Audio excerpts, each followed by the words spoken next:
ফিলিস্তিনের অবরুদ্ধ গাজা তছনছ করেও ক্ষান্ত হয়নি ইসরায়েল ও তার অন্যতম মিত্র যুক্তরাষ্ট্র।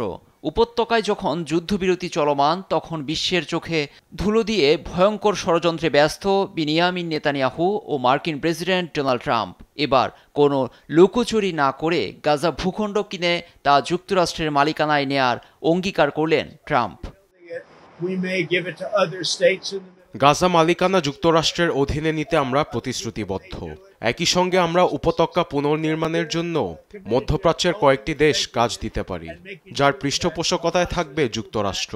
মূলত হামাস যেন আর গাজার নিয়ন্ত্রণ না নিতে পারে, এজন্য আমরা এসব করব। এখানে মানুষের ফেরার মতো পরিস্থিতি নেই, যা আছে সব গুড়িয়ে দেয়া হবে। সেগুলো খুবই অনিরাপদ। সুন্দর একটি জায়গা গড়ে তুলব, যেন পুরো বিশ্ব থেকে সবাই ভ্রমণ করতে আসতে পারেন। সুপার বোল অনুষ্ঠানে যোগ দিতে নিউ অরলিয়ান্সে যাওয়ার পথে এয়ারফোর্স ওয়ানে সাংবাদিকদের প্রশ্নে এমন মন্তব্য করেন তিনি। বলেন, ফিলিস্তিনিদের জন্য বিকল্প জায়গা বের করতে হবে।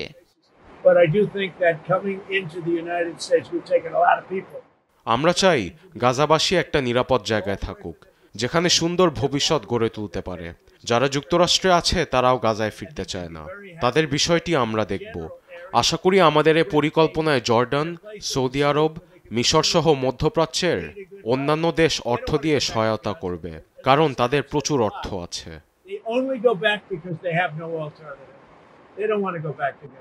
গাজা দখলে ট্রাম্পের পরিকল্পনার ব্যাপক সমালোচনা করেছেন তুর্কি প্রেসিডেন্ট রিসেপ তাইপ এরদোয়ান। এই ইস্যুতে কোনো আলোচনা হতে পারে না বলে সাফ জানিয়ে দেন তিনি।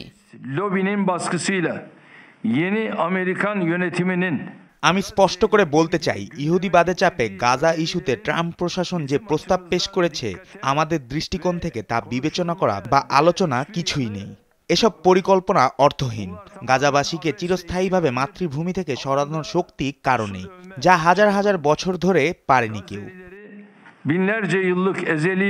এই ইস্যুতে ক্ষুব্ধ সৌদি আরবও। সৌদি আরবে স্বাধীন ফিলিস্তিন রাষ্ট্র প্রতিষ্ঠা করা নিয়ে ইসরায়েলের প্রধানমন্ত্রী নেতানিয়াহুর মন্তব্যে নিন্দা জানিয়েছে দেশটি। বিবৃতিতে সৌদি সরকার জানায়, গাজায় ইসরায়েল জাতিগত নির্মূল সহ যেসব অপরাধ চালাচ্ছে তা থেকে নজর সরানোর চেষ্টা চালাচ্ছেন নেতানিয়াহু। লুৎফর কবির, নিউজ ডেস্ক, দেশ টিভি।